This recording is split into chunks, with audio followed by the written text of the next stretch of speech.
The advertisement had been printed in two newspapers, the one out of Victoria and the smaller weekly from the mainland, and she had read it in both versions before she answered it, not because the wording differed, but because she wanted to be sure it said the same thing twice. It did. A man named the position plainly, cook and housekeeper. The mill outside Nanaimo was his, inherited from his father, currently operating but not profitably. He had a daughter of 7 who needed someone consistent. He was not looking for anything more than what he had described. But if the arrangement suited both parties, other matters could be discussed in time. He signed it with 2 initials and a surname she had to read twice because it was not a name she had encountered before. She wrote back from the rooming house in New Westminster, where she had been taking in laundry since February. She kept her letter short. She had worked in a house before and on a farm before that, and she was not afraid of children or hard hours. She did not mention the years between the farm and the laundry. There were things she had learned to step around without making it obvious she was stepping. His reply came 11 days later. It said to be at the ferry landing in Nanaimo on the 15th, and he would find her there. That was the whole of it. No salutation beyond her name at the top, no pleasantries at the close, just the information she needed and nothing else. She read it 3 times. She was not sure yet if she found that encouraging or not. She arrived at the landing 40 minutes before the ferry docked. She sat on a wooden bench near the dock office and watched the water. The strait was gray-green and restless, and a southeast wind had been working on it all morning, cutting small white caps that dissolved before they could commit to anything. The mountains on the far side were in cloud. She had grown up looking at mountains from a distance, and she had never quite stopped finding them useful. Something large enough to be indifferent to your particular situation. When the crowd at the landing thinned, she saw him without looking for him. He was standing near the end of the dock with his back to the water, watching the people coming off the ferry with the particular stillness of someone who does not fidget when he waits. He was not tall, but he held himself in a way that suggested he was used to looking at things from a fixed point and making decisions from there. A working man's hands. A jacket that had been mended at one elbow, with thread that was close but not quite the right color. She picked up her bag and walked toward him. He saw her before she reached him. She did not know how he knew. She was not carrying anything to distinguish her, and there were still a dozen women from the ferry moving through the landing. But he looked at her directly and waited, and she walked to him and said her name, and he said his, and that was how they met. His name was Dunmore. She filed that away. He took her bag without asking, and that was neither presumptuous nor gallant, just efficient. They walked to where he had left the wagon at the edge of the lot. It was an older rig, well kept in the way of something used daily, not maintained for appearances. The horses were a matched pair of bays, and they stood with their ears forward and did not shift when she climbed up beside him. She noted that. The road out of town ran north and then turned east toward the timber. She had not been to this part of the island before, and she did not pretend otherwise. She looked. The firs were enormous. The kind of old growth that made you feel the land was only tolerating the road through it, not welcoming it. The understory was dark even in the October light, and the fern that covered the ground in the clearings had gone rust-colored at the edges, the last of the season's green draining out. He didn't speak for the first while. She didn't feel it. After perhaps half an hour, he said that his daughter's name was Blythe.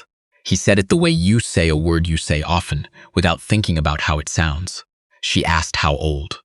He's 7, nearly 8, and that she had not been in school since May, because the woman who had been taking care of her had gone back to her family in Victoria, and the school was 4 miles, and there had not been anyone to get her there and back. She said she could manage that. He said it wasn't a requirement, just the situation. She looked at the road ahead. The light through the firs came in long slanted bars, and the horses moved through it without comment. She asked about the mill. He was quiet for a moment, not the quiet of not wanting to answer, the quiet of someone choosing where to start. He said his father had built it 20 years ago, and it had run well until it hadn't. He had taken it over 5 years back when his father's health went. The timber contracts they'd been running on had mostly expired, and the larger operations to the north were taking the work that used to come to smaller mills like his. He had one man who had been with his father and two seasonal workers who came when there was something to come for. The books were not in good shape, she said, without looking at him, that she knew something about books. He looked at her then, a sidelong thing, the way you look at something you weren't expecting to have to reconsider. She did not elaborate. She had found over the years that offering the whole of something at once rarely served you as well as offering just enough and waiting. The house came into view in a gap in the trees. 2 stories, cedar siding gone gray with weather, a covered porch that ran along the front and wrapped around the east side. Solid, not prosperous, but not defeated. A woodshed connected to the back by a covered walkway and a barn set 50 feet east of the house with its doors propped open and light coming through. From somewhere inside the barn, she could hear the sound of someone moving, the scrape of something on a wooden floor. She looked at the size of the woodpile beside the shed. Enough for 6 or 7 weeks if they were careful. Not enough for a BC winter. The man Dunmore called out when they pulled into the yard. The scraping inside the barn stopped. A man appeared at the barn door, older, with a gray beard and the careful gait of someone whose back had been reliable for 50 years and recently stopped being. He looked at the wagon and then at her with no expression she could read. Dunmore said his name was Lachi. He had been with the mill since before Dunmore had been born. Lachi looked at her bag in Dunmore's hand and then back at her. He said, "You'll want the east room. Upstairs, the window looks out at the mill." She said, "Thank you." He went back into the barn. Blythe was in the kitchen when they came in, sitting at the table with a pencil and a sheet of paper covered in something between drawing and writing. The in-between language of a child who is not entirely sure which one she is doing. She looked up when the door opened and looked at her father, and then at the woman beside him with the direct assessment of a child who has not yet learned to hide what she is doing. She did not say hello. She looked for another moment and then looked back at her paper. Dunmore set the bag down at the bottom of the stairs. He said, "That's Blythe," and to Blythe he said, "This is the woman who answered the advertisement." Blythe said, without looking up, "Is she staying in the east room?" He said, "Yes." Blythe said, "The latch is stiff on the east room. You have to lift the handle before you push." She looked at the top of Blythe's head. She said, "Thank you." She learned the house that evening, the way she learned every house she had lived in, by walking it slowly and taking inventory without writing anything down. The kitchen was large, with a good iron stove that had been cleaned recently, and a cold box that had not. The larder had enough for the week if she was careful, and not much more. There were preserves on the shelf above the flour, 8 jars, 4 of which had not sealed properly and would need to be used first. She found this without touching them, just by the look of the lid, the way a good seal sits flat, and a poor one has a faint depression, or the memory of one. Upstairs, the east room had a cot and a chest of drawers, and a window that looked out, as Lachi had said, at the mill. The mill was dark at this hour. Just the outline of the shed and the long trough that ran along the south side of it, and the stacks of rough lumber that waited in the yard beyond. She stood at the window a moment. Even from here she could see that the stacks were not arranged the way stacks should be. Boards of different widths and species set together without separation. The kind of thing that happened when someone was getting product out the door as fast as possible and not thinking about what came after. She filed that too. Blythe came to find her before supper. She stood in the doorway of the east room and looked at the few things she had set on the dresser top, a small mirror, a tin of threads, a folded cloth. She said, "Did you used to have a house?" She said, "Yes, a while ago." Blythe considered this. She asked what happened to it. She said, "Things changed, the way things do." Blythe accepted this without pressing. She said, "My mother's room is at the end of the hall. No one goes in there." She said she understood.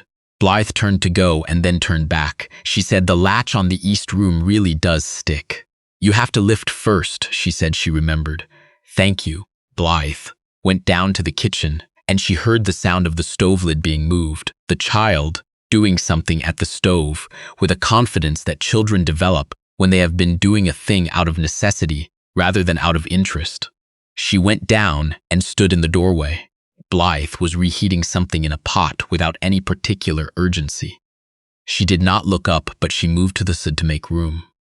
That was enough. That night she sat at the table after the others had gone and went over what she had taken in during the day. The larder, the woodpile, the mill yard through the window, the books that needed looking at, the 4 improperly sealed jars of preserves. Lachi's back. The way Dunmore had said the contracts were gone, plainly, without performance, which meant he had been living with that plainness for long enough that it no longer required softening. She had come for a job, that was what she had answered. But she had been in enough places to know that a job, when you looked at it fully, was rarely only what it said it was on first reading. She blew out the lamp and went up to the east room and found the latch exactly as Blythe had described. She lifted and pushed. It opened. First thing she changed was the cold box. In the morning, before Dunmore was out of the barn, she had the interior wiped down and the items reorganized by what needed to be used first. She found a jar of something she could not identify that had been there long enough to grow a crust around the lid. She did not ask permission. She put it on the back step to deal with after breakfast. Blythe came down and looked at the cold box, and then at the item on the step. She said, "Lachi brought that. From last fall," she said. "We'll leave it where he can see it's been moved." Blythe looked at her. Something in her expression shifted, not approval exactly, more like recognition. She went and sat at the table. Dunmore came in from the barn and looked at the step, and then at her at the stove, and did not say anything. He sat down. Lachi came in a few minutes later and looked at the jar on the step and said, "That's from last fall." She said, "I guessed as much. It's on the step so you can decide about it." Lachi sat down. He said after a moment that they'd had a woman in September who had lasted 3 weeks. She said, "She set the coffee on the table. What ended it?" He said, "Winter's long out here." She said, "I know what winter's long looks like." He looked at her over his coffee the way old men look at a statement they are not sure they believe yet, but are willing to watch for evidence of. That afternoon, she asked Dunmore to show her the mill. He took her through the shed first. The saw was a good one, a large circular saw with a carriage that ran on a heavy timber frame, the kind that required regular maintenance that it had been receiving.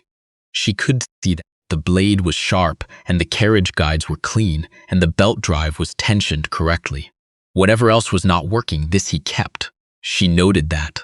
A man who maintains his tools past the point where maintenance seems worth it is a man who has not given up, even when he looks like he has. Outside, at the lumber stacks, she stopped. The problem was apparent in 30 seconds if you knew what you were looking at. Fir and cedar and hemlock, all stickered together, boards of different dimensions mixed throughout each stack rather than separated by species and thickness. For the big operations, it would not matter. They had buyers who took everything and sorted it themselves.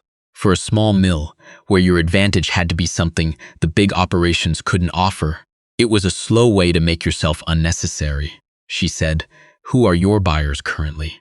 He named 2, builder's merchant in Nanaimo and a contractor in Victoria who took rough cut when he needed it, which was irregular. She asked what they paid per 1,000 board feet. He told her. She looked at the stacks. She said, "The cedar is worth more than that." He said he knew. She said, "Are you separating it for them, or are they getting it sorted in with everything else?" He was quiet. She said, "It's a real question." He said, "Everything goes out together." She looked at him.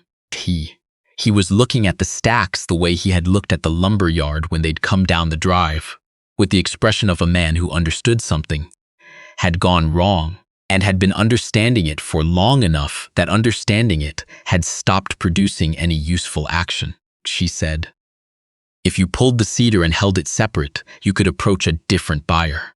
There are Finnish carpenters in Victoria who need clear cedar and can't always get it from the big mills because the big mills don't sort it out for them.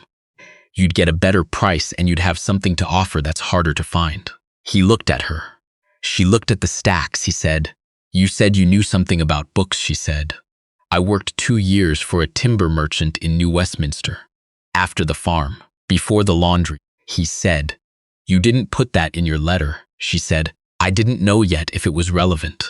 He was quiet for a long moment. Then he looked at the stacks again, not the way he had been looking at them, with the weight of accumulated failure. He looked at them the way you look at a thing when it has just shifted from being a problem into being a question with a possible answer. She didn't say anything else. She had learned that some ideas needed to be given room to sit in before you built on top of them. She started with the books that evening. Dunmore put them on the table without ceremony, 3 ledgers and a box of receipts that had not been entered since July. She worked until Blythe came down for a glass of water and stood beside the table looking at the columns. Blythe said, "It's a lot of numbers." She said, "Numbers are just things that happened, written down so you can remember them." Blythe thought about this. She said, "What happened in July?" She said, "I think he got busy and stopped writing things down, which is normal. But then you have to catch up, which takes longer than if you'd kept going." Blythe said, "That happens with my drawing too," she said. "It does." Blythe went back up to bed. She continued with the receipts. By midnight, she had a clear enough picture. The mill was not bankrupt. It was what happened before bankrupt, which was a different thing and had a different set of possible responses. There was still margin if the product could command a better price. There was still enough in the accounts to act if the action was chosen correctly and quickly. She set a piece of paper beside the open ledger and wrote 4 numbers on it and a question. She left it on the table where Dunmore would see it in the morning. He did not come to breakfast with an answer. He came to breakfast the way he came to breakfast every morning, quietly and without ceremony, and he poured his own coffee and sat down and looked at the paper. She put food on the table. Lachi came in and sat across from him and looked at the paper too without saying anything. After a time, Dunmore said, "The Cedar estimate is high." She said, "I used the new Westminster rate from 2 years ago. It may be conservative now, not high." He said nothing for a moment. He set his coffee down. He said, "Do you know anyone in Victoria still?" "From the merchant," she said. "One person. A buyer for one of the larger contractors." She did not say she wasn't sure if that person would remember her well, or if the circumstances of her leaving the position had made the relationship complicated. Some things you waited to see before declaring. Dunmore said he would need a week to pull the cedar out and stack it properly. She said she could write the letter today if he was agreed on the approach. He looked at her. She looked at the window. Outside, through the glass, the mill yard was still in the early light. The lumber stacks were where they'd been. But when she looked at them now, they looked like a different kind of problem, the kind with a mechanism. He said, "Write the letter." She wrote it that afternoon at the kitchen table with Blythe doing her lessons across from her. It was a careful letter. It named the product and the volume and the grade without overclaiming. It offered a sample delivery at no obligation. It asked for a meeting if the terms were of interest. She read it twice and changed 2 sentences and then left it on the table for him to read. He came in at supper and read it standing at the table with his coat still on. He made one change, crossed out a word she had chosen, and wrote a different one above it in a hand that was deliberate and slightly cramped. The writing of a man who had not been taught to write easily, but had taught himself to be legible. The change was a good one. She noted that. She sent the letter the next morning. Lachi drove the Cedar separation during the week that followed. His back made certain tasks difficult. She had seen this, the way he set himself before bending, the way he rose from a crouch by pushing off his thigh. She did not offer to help directly, because she had learned that men who have been managing a limitation for a long time did not always receive direct help as help. Instead, she found reasons to be in the mill yard in the afternoon, moving boards at the near end of the new stack while he worked the far end, and after 2 days they had developed a rhythm without naming it. On the 3rd day, Blythe came out to the yard after her lessons and watched them for a while, and then picked up a short board and carried it to where Lachi indicated with a nod. He did not tell her to be careful. He let her do what she could do and redirected her when she reached the edge of it. She worked for 2 hours before the cold drove her in. That evening, Lachi said at supper that the girl had a good eye for grain. She said she could believe that. Dunmore said nothing, but he looked at his daughter for a moment with an expression she had not seen him wear before. Not new exactly. More like something that had been there for a while and just become visible. The reply from Victoria came 14 days after she had sent the letter. It was shorter than she had hoped, but it was not a no. The buyer remembered the name of the merchant she had worked for and asked 2 specific questions about the cedar grade and the delivery logistics. She wrote back the same afternoon.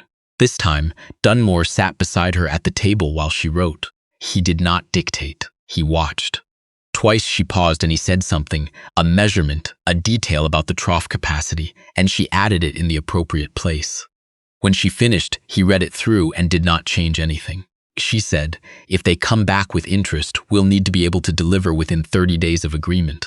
He said, I know. She said, that means Lachi can't do the heavy moving alone. He said, I know that too. She said, is there someone you'd bring in? He said there were 2 men from the season before who had been reliable. He had let them go in August when the contracts had dried up. He didn't know if they'd come back. She said, it's worth asking. He said he'd go the next day. He came back the following afternoon with one of the 2. The other had found work in the Cowichan Valley and was staying there. The one who came was a younger man named Tovi, not more than 25, with the easy manner of someone who has not yet accumulated enough history to make him careful. He nodded at her when Dunmore introduced her and went straight to the barn to look at what needed doing. Lachi followed him, and the 2 of them were in there for the better part of the evening. She stood on the porch for a moment before going in. The sky to the west had cleared, and the last of the light was coming off the strait between the trees. A thin, cold copper that turned the yard and the mill and the cedar stacks all the same color for a few minutes. She could hear Lachi's voice from inside the barn, explaining something with patience and without raising it. Tovi said something she couldn't make out, and Lachi said something back that made him laugh. She went inside. Blythe was at the table with her pencil. She looked up when the door opened. She said, is Tovi staying? She said for a while. I think so. Blythe said, good. Lachi doesn't talk enough at meals, she said, I've noticed. Blythe went back to her drawing. She put the kettle on. The reply from Victoria came back in 10 days. Not a meeting, an order. Provisional, conditional on the first delivery meeting grade, but a number, a real one, written out plainly in a hand she recognized from her years at the merchant. She sat at the kitchen table and read it twice. Dunmore came in from the yard and she handed it to him without saying anything. He read it standing, the way he had read the first reply. He read it all the way through and then read the number again. He set the letter down on the table. He said, that's twice what we've been getting, she said. For the Cedar. Yes. He was quiet for a moment. She was at the counter pouring coffee and she did not turn around. He said, the merchant in New Westminster, the one you worked for. Why did you leave? She set the pot down. She had known the question was there, had felt it waiting for a moment to surface. It was a fair question. People who were good at something and left it without a better explanation had usually left it for a reason that needed explaining. She turned around. She told him the part that was true and relevant, that she had been good at the work, and that the merchant's son had joined the operation after a year and had not received her presence there well, and that she had concluded the situation would not improve and had left before it became one she had to be removed from. She left out the other parts. There were other parts. He looked at her for a moment. He said he didn't want a woman knowing the books. She said, he didn't want to need one. He nodded once slowly. He said, how long were you at the laundry? She said, 14 months. He said, that's a long time to be somewhere you aren't using what you know. She said, it was what I had. He picked up the letter from the table. He looked at the number again. He said, we'll need to get the delivery organized. She said, I'll write up what we'll need. He said, all right. He went back out. She heard the barn door. Through the window above the basin, the mill yard was still in the morning. Tovi at the cedar stacks. Lachi coming out of the barn with a length of rope, the trees at the edge of the yard dark green and indifferent and very large. She poured her coffee. She stood at the window a moment. The delivery went out the first week of December on a morning when the frost was still in the cedar, and their breath came white in the air of the mill shed. She had drawn up the load manifest the night before at the kitchen table. Blythe asleep upstairs, Lachi in the barn checking the wagon running gear. Dunmore at the other end of the table reading it through after she finished each page. Not hovering, just present in the way he had increasingly been present. Close enough to contribute, far enough to let her work. She had not said anything about that. She had noticed it and left it alone the way you leave something that is working correctly. The wagon came back 3 days later with a payment confirmation and a request for the next delivery quantity and schedule. Dunmore brought it into the kitchen in the afternoon and set it on the table and went to wash his hands at the basin and said, without turning around, "It looks like the winter's changed." She said, "It looks like it." Blythe came in from her lessons and looked at the paper on the table and said, "Is that the letter from Victoria?" Dunmore said yes. Blythe looked at it and then looked at her and said, "Does that mean the mill is going to be all right?" She said, "It means it has a better chance than it did in October."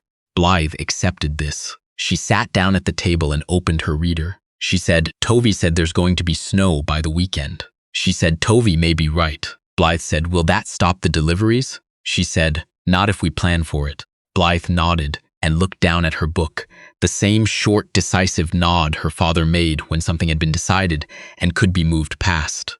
That evening, Lachi stayed at the table after supper, which was not his habit. He sat with his coffee and did not say anything for long enough that she kept working at the ledger and stopped waiting for him to say something.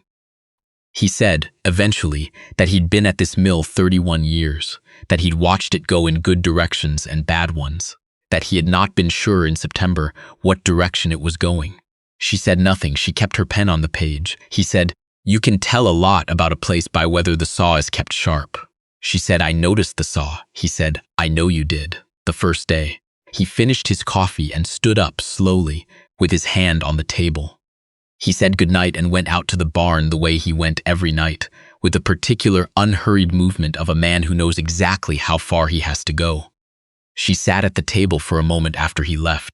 The fire had come down and the kitchen was warm in the close way kitchens get in winter when the wind is working on the outside of the house.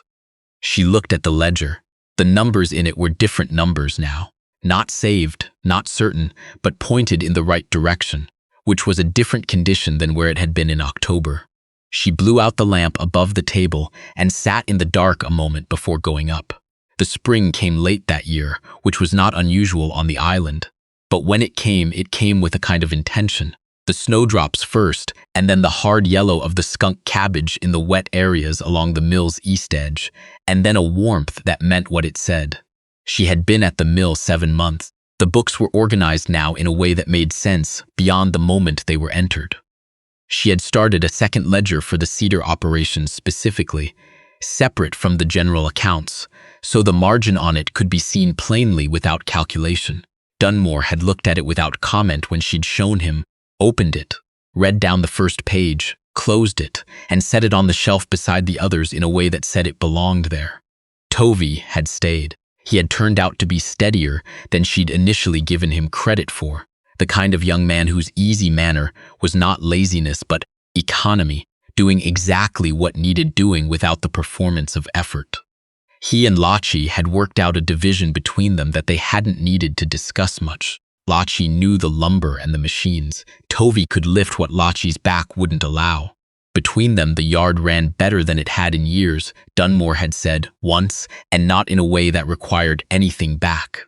Blythe had started school again in January, the road manageable once the frost hardened the mud. She walked the 4 miles in the mornings and was driven back in the afternoons when one of the men could take the wagon out. She had opinions about her teacher that she shared at supper with specificity and fairness, not always in that order. She had begun, without comment from anyone, to sit beside her when she did the books in the evenings, not asking questions, just present in the way that said she was taking something in. On a Tuesday in March, when the light was finally lasting past 5 and the yard had dried enough to show its mud-season color, a pale clay that meant the frost was out of the ground, Dunmore came in from the mill in the early afternoon, earlier than usual. He stood in the kitchen doorway. She was at the table with the ledger. He said, "There's a man from Nanaimo coming on Thursday, a builder. He's looking for a regular supply arrangement, not just clear cedar, the full range. Fir, hemlock, everything we cut." She said that would change the scale of things. He said yes. She said, "Is he serious or is he shopping?" He said, "Lachi knows him, says he's serious." She closed the ledger. She said, "Then we should have numbers ready, what we can commit to and what we can't." He said, "Can you have it by Thursday morning?" She said, "Yes." He nodded. He started to go back out and then stopped with his hand on the doorframe.